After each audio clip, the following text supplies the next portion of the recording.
Sa Good Vibes, Ben&Ben, Paroka ni Edgar kag si Milby, pila lamang sila sa mag-perform sa Kadalag-an Festival sang syudad sang Victorias.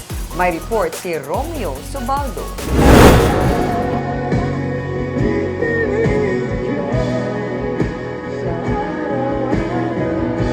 Wala ka makalantaw sang live concert sang Ben&Ben sa Bacolod sang weekend?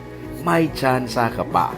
Kag, libre lang. Kay man, sa 26 Kadalag-an Festival sa Victoria City, pwede mo ma-enjoy ang kanta sang most streamed OPM artist sa Spotify nga Ben&Ben.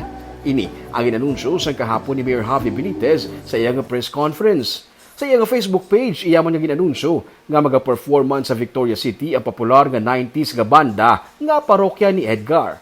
Kag, mag-performan ang actor kag musician nga si Milby.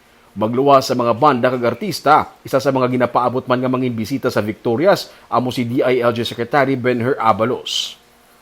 We are preparing for the arrival of Sec Abalos on March 14.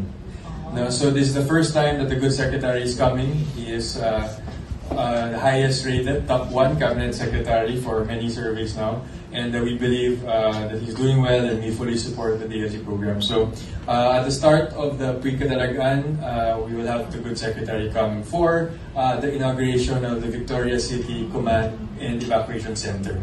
Magluwas ini, may mga sports events man nga hiwaton sa Victorias. Ang parokya ni Edgar sa March 21, si Milby March 22, kag ang Ben&Ben sa March 23.